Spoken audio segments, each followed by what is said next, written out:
सभी साईं भक्तों को सादर नमस्कार।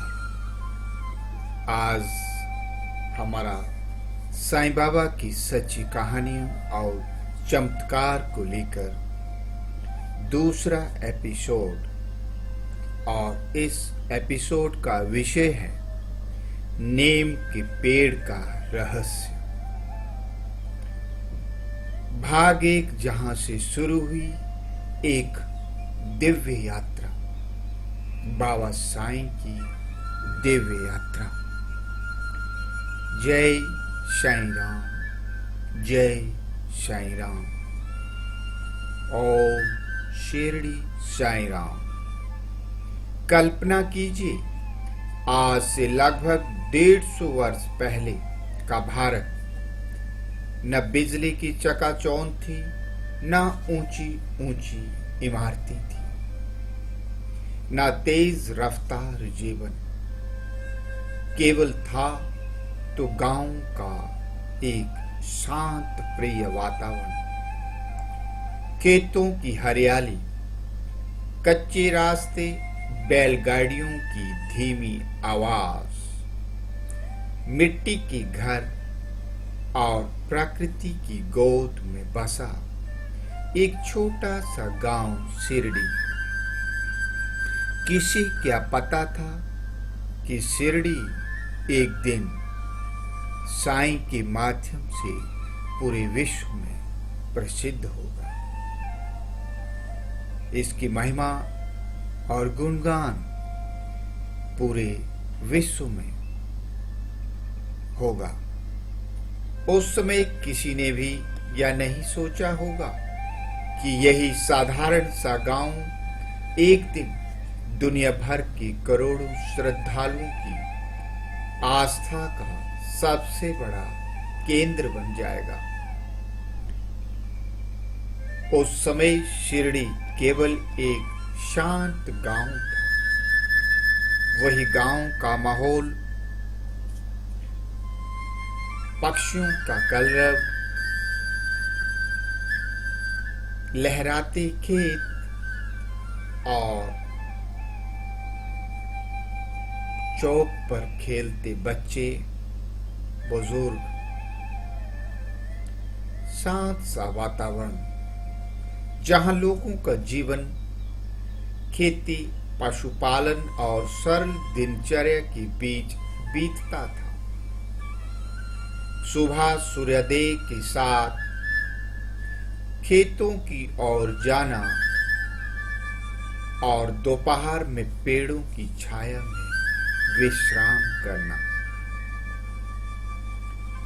और संध्या के समय मंदिर की घंटियों तथा भजन की मधुर ध्वनि के बीच दिन समाप्त करना, यही उस गांव की पहचान थी।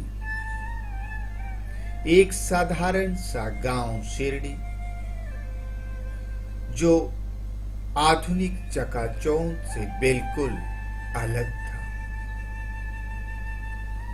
संपूर्ण वातावरण शांत, कौतूहल और मनोरंजनपूर्ण था। सभी अपने आप में प्रसन्न और संपन्न थे। सभी अपने दिनचर्या कार्य में पूरी लगन के साथ जुटे हुए होते थे। लेकिन नियति ने इस भूमि के लिए, इस भूखंड के लिए, इस गांव के लिए, इस देश के लिए कुछ और ही लिख रखा था, और वह यह था भक्त परंपरा और श्री साईं सचित्र में वर्णित घटनाओं के अनुसार। एक दिन गांव के बाहर स्थित एक प्राचीन नीम के वृक्ष के नीचे लोगों ने एक तपस्वी किशोर को ध्यान मग्न अवस्था में बैठे देखा। या गांव के लोगों के लिए आश्चर्य का विषय तो था ही, लेकिन एकाग्रचित और ध्यान में मग्न बैठे किसी बालक को देखना जिज्ञासा का भी विषय बन चुका था। उसकी आयु लगभग 16 वर्ष के आसपास प्रतीत होती थी। लोग उसके चेहरे की तेज को देखकर उस बालक की ओर आकर्षित होते थे। उसके चेहरे पर अद्भुत शांति थी, तेज था और उसके भीतर उसकी आंखें बंद थी। उसके भीतर एक अलौकिक प्रकाश था, किंतु ऐसा लगता था मानो उसके भीतर कोई दिव्य प्रकाश, दिव्य ज्योति जागृत हो,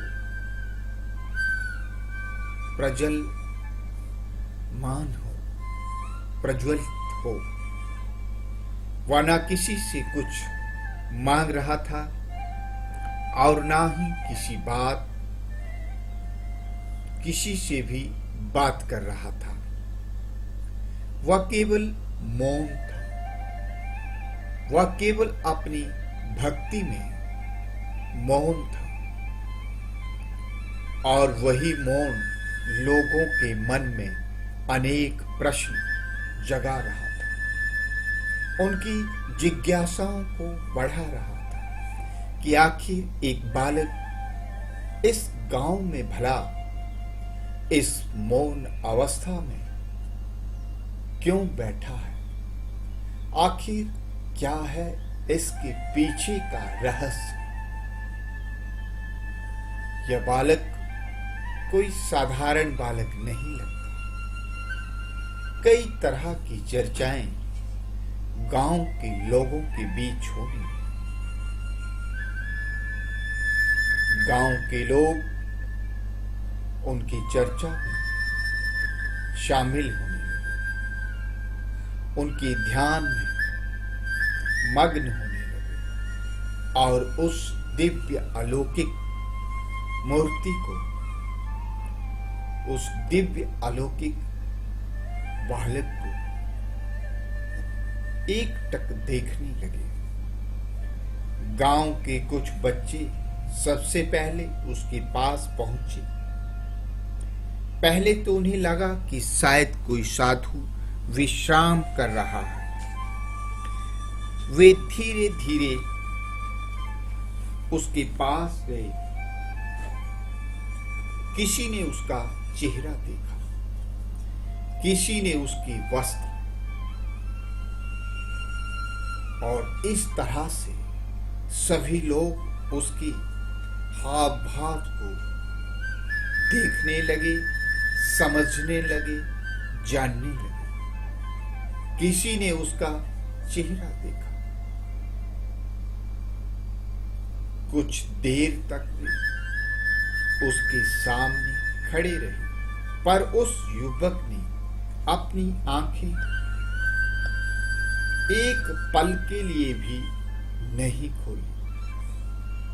वह अपने ध्यान में मस्त रहा।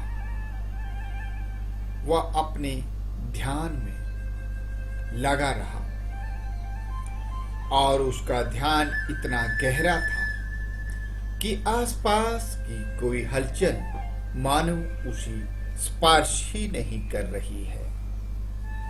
यानी कि वह केवल अपने मन रूपी दीपक से, ध्यान रूपी उजाले से प्रज्वलित हो रहा। बच्चे दौड़ते हुए गांव पहुंचे और उत्सुकता से, उत्साह के साथ लोगों को बताने लगे। बच्चों की बात सुनकर लोग बड़ी ध्यान से उनकी बातों को सुनने लगे और बच्चे पूरे आनंद के साथ, चाव के साथ उस बालक की भाव भंगिमाओं का वर्णन करने लगे। उसकी वर्णन में भी एक तरह की सौम्यता, आकर्षण था। लोग उन बच्चों की बातों को बड़े गौर से, बड़े ध्यान से सुनने लगे। बच्चों ने बताया और वे एकटक बताते गए। गांव के बाहर नीम के पेड़ के नीचे एक अजीब सा युवक बैठा है। एक विचित्र बालक वहां ध्यान मगन अवस्था में बैठा है। वह घंटों से न हिल रहा है न ढुल रहा है। वह केवल अपने ध्यान में मग्न है और उसके चेहरे से मानो तेज टपक रहा है। बच्चों के इस सौम्य वर्णन को सुनकर सभी अभिभावक, माता पिता या बुजुर्ग यह सुनकर, कुछ किसान और कुछ महिलाएं और कुछ बुजुर्ग उस स्थान पर पहुंचे जहां वो बालक ध्यान मगन अवस्था में समाधि लाए, ध्यान लगाए बैठा था। सभी ने उस युवक को देखा। किसी ने कहा शायद यह कोई तपस्वी हो। सभी ने अपने अपने कयास लगाने शुरू कर दिए। किसी ने अनुमान लगाया कहीं या कोई फकीर तो नहीं, कोई बाबा तो नहीं, कोई साधु तो नहीं, कोई योगी तो नहीं। कुछ लोग उसे सिद्ध योगी मान रहे थे। कईयों को लग रहा था ये बहुत बड़े तपस्वी है, तो कुछ उसे ईश्वर का भक्त समझने लगे, ईश्वर का रूप मानने लगे, क्योंकि उसके चेहरे पर जो तेज था वह देखते ही देखते अपने आप में बहुत ज्यादा आकर्षक था। लेकिन एक बात सबके समान रूप से सबके मन में महसूस हुई। उस युवक के पास खड़े होते ही मन में एक अनोखी शांति उतरने लगती थी। मन शांत हो जाता था, मन एकदम हल्का हो जाता था। मानो जो संकट हैं वो सब टल चुके हैं और इस तरह का एक शांति प्रिय वातावरण बन जाता था कि उसका आनंद लेने के लिए हर व्यक्ति वहां ठहरा सा, थका सा महसूस करने लगा। अपने आप को, अपने मन को प्रफुल्लित महसूस करने लगा। उसके चेहरे पर ना अहंकार था, ना भय, ना किसी प्रकार की बेचैनी। वह तो केवल एक शांत चित्त मूर्ति का प्रतिरूप दिखाई देने लगा। ऐसा प्रतीत होता था जैसे वह संसार की हलचल से बहुत दूर है, कोसों दूर है और एक शांत प्रिय वातावरण में खुद को ईश्वर के प्रति ध्यान में लगाए बैठा है। किसी गहन आध्यात्मिक अनुभूति में लीन हो। उसकी सांसें धीमी और संतुलित थी। वह केवल अपने आप में मगन था। उसके चारों ओर का वातावरण भी असाधारण रूप से शांत लगने लगा था, मानो पूरे गांव का वातावरण शांत प्रिय हो गया हो। उसके चारों ओर का वातावरण भी असाधारण से भी असाधारण प्रतीत होने लगा था। हवा जब नीम की शाखाओं से होकर गुजरती तो पत्तियों की मधुर सरसराहट मानो प्रकृति स्वयं किसी अदृश्य संत का स्वागत कर रही हो, किसी संत के स्वागत में बाहें फैला रही हो। यानी कि प्रकृति का यह मनोरम दृश्य देखकर भी गांव वालों के मन में अनेक जिज्ञासाएं जन्म लेने लगी। धीरे धीरे गांव में यह चर्चा फैलने लगी कि यह कोई साधारण युवक नहीं, या तो कोई ईश्वर का ही भेजा हुआ कोई रूप है, या कोई ईश्वर की ही शक्ति है, या ईश्वर का ही स्वरूप है। कई लोग केवल उसे देखने के लिए आने लगे। हर दिन उस युवक के ध्यान को देखने के लिए भक्त इकट्ठा होने लगे और वह अपने ध्यान में अनावरत लगा रहता था। कोई कुछ फल रख जाता, कोई पानी का पात्र रख देता, तो कोई चुपचाप दूर बैठकर उसे निहारता रहता। उस मूर्ति के दर्शन मात्र से लोगों को शांति मिलने लगी। लेकिन वह युवक किसी आग्रह नहीं करता, किसी से भी निवेदन नहीं करता।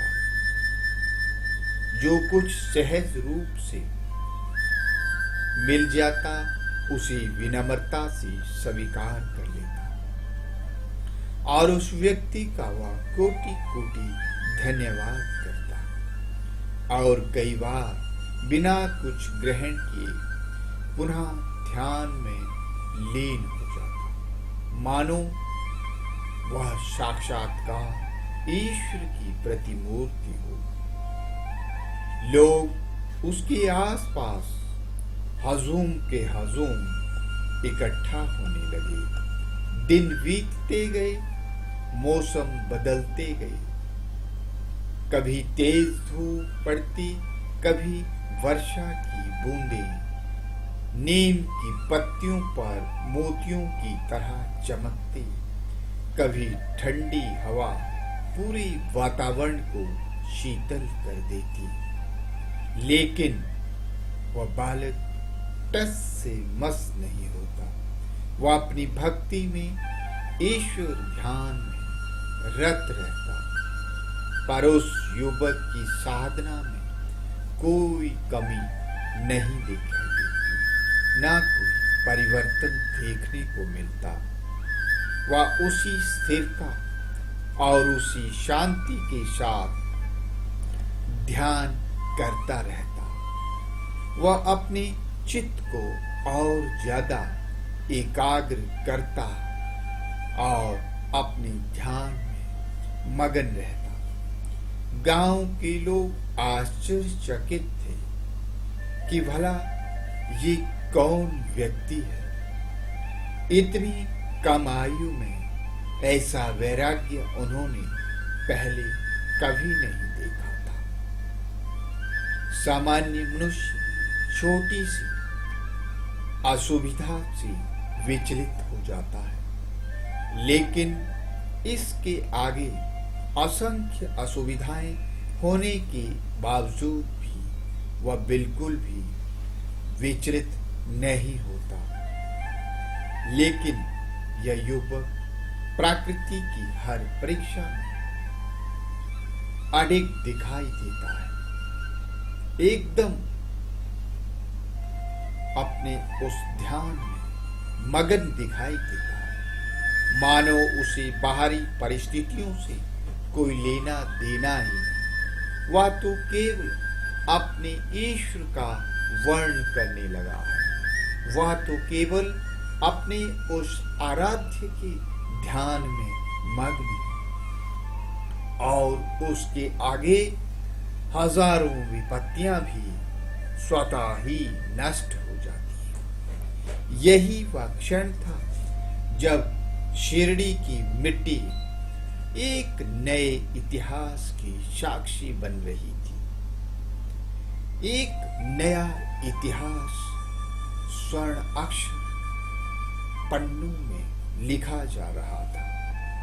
उस समय किसी को बिल्कुल भी या आभास नहीं था कि आने वाले वर्षों में यही मौन साधक साईं बाबा के नाम से विश्व भर में प्रसिद्ध होगा या पूजे जाएंगे।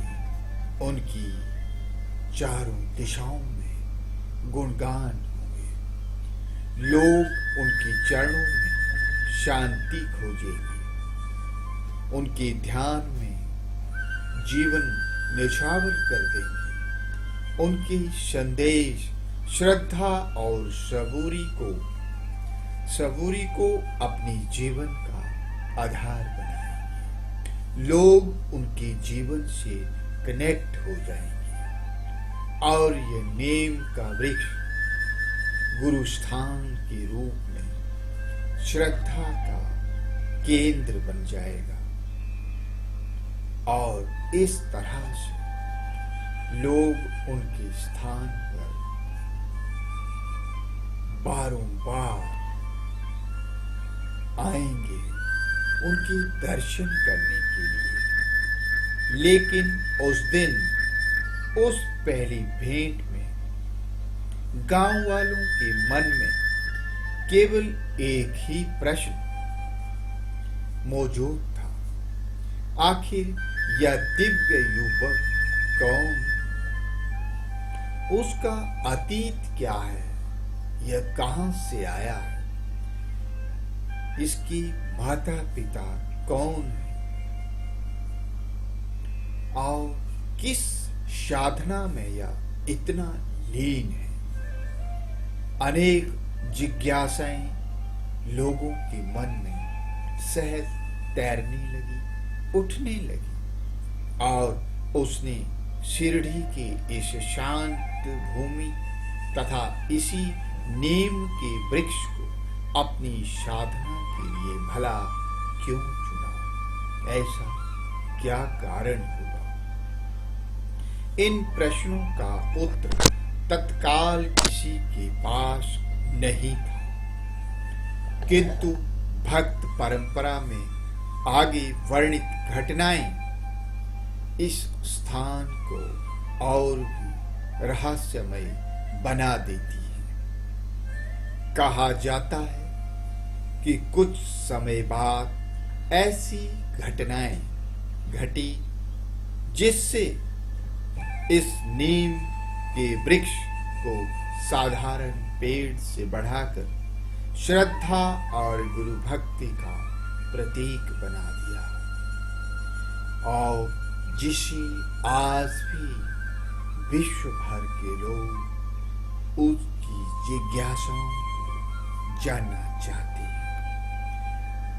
इन्हीं घटनाओं की चर्चा हम अगले भाग में करेंगे, जहां भक्त परंपरा के अनुसार गुरुस्थान के रहस्य का प्रसंग सामने आता है। तो इसी के साथ सभी साईं भक्तों को ओम साईं राम, ओम साईं राम, ओम साईं राम। कल फिर मिलेंगे एक नए एपिसोड के साथ, एक नए साईं रहस्य के साथ। तब तक के लिए नमस्कार।